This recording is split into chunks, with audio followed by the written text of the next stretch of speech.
अम्मा बड़े जतन करती है बेटे के लिए, बड़ा कुछ करती है। और बेटे रोटी टाइम पे खाना, फलां टाइम। कहते मुझे शक्कर पसंद थी।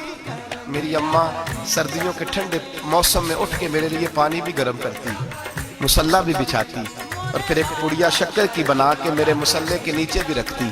कहती बेटा नमाज पढ़े तो अल्लाह शक्कर देता है। आप फरमाते हैं मैं रोज नमाज की 5 नमाजों के वक्त मुसल्ला उठाता तो पुड़िया शक्कर की मिलती। स्कूल और मदरसे के मैं अपने क्लास फैलों को भी कहता नमाज पढ़ो, बड़ी प्यारी शक्कर मिलती है। कहते मैं रोज शक्कर खाता।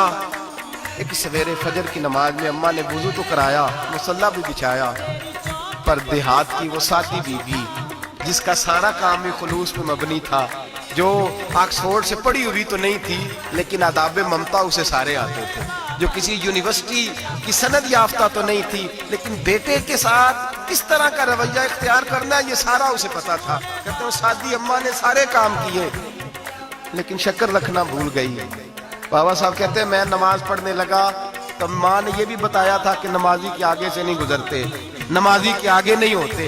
अब अम्मा कहती है मैं मजबूर हूँ, दर्स भी मैंने दिया है, भूल गई हूँ, अब शक्कर रखने जाऊंगी तो पर्दा खुल जाएगा।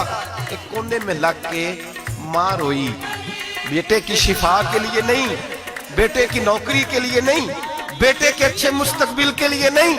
माँ रोई, आंसू बहे तो कहती क्या है, ऐ अल्लाह मैं इसे अपने आगे झुकाने को जतन थोड़ी करती थी, तेरा बनाने का जतन करती थी। ऐ अल्लाह मेहरबानी फरमा, मेरी पर्देदारी कर, अगर राज खुल गया तो मेरा फरीद नमाज ना छोड़ जाए।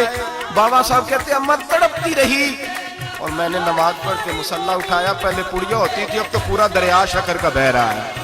फरमाते हैं मैंने वो उठाई, शक्कर खाई और मैंने चीख के कहा अम्मा जल्दी आ, आज बड़ी लजीज है, आज शक्कर कोई अनोखी है। और आज तो कमाल शक्कर दी है मेरे अल्लाह ने, एक पुड़िया की जगह पूरा दरिया बह रहा है। बाबा साहब रहमतुल्लाह अलैह फरमाते हैं मेरी अम्मा आई और मेरी अम्मा ने बाजू खोले तो माँ की ममता ही बताती है कि अल्लाह की रहमत किस तरह की होती है। कहते हैं मैंने अम्मा के सीने से लगा तो अम्मा रो के कहने लगी बेटे पहले मैं शक्कर देती थी, आज शक्कर बनाने वाले ने शक्कर अता फरमाई है। सारी जिंदगी पेशानी से सजदे का नूर नहीं गया, सारी जिंदगी वो लज्जत इबादत नहीं गई, इसलिए कि उस्ताद ने डंडे से नमाजी नहीं बनाया, इसलिए कि पीर साहब ने ये कह के नमाजी नहीं बनाया था कि नमाज पढ़ोगे तो रोटी में बरकत हो जाएगी, इसलिए कि अल्लामा साहब का वो बात सुन के हम नमाजी नहीं बने थे कि इस नमाज में बताया जाता है कि बीमारियां खत्म हो जाएंगी नमाज पढ़ने से। अम्मा ने रब से जोड़ने के लिए नमाजी बनाया था। सारी जिंदगी बाबा साहब कहते रहे उठ फरीदा सुत्तिया झाड़ू दे मसीह, चल हुण उठ फरीदा सुत्तिया झाड़ू दे मसीह, ओ तू सुत्ता है रब जागदा तेरी डाढ़े नाल परीत। सारी जिंदगी नमाज की ट्रेनिंग देना, अपने बच्चों को अपने रब से जोड़ना, अपने बच्चों को अल्लाह के साथ उनका ताल्लुक बनाना, उनको रब वाला बनाना, उन्हें रसूल पाक का गुलाम बनाना, ये ड्यूटी है।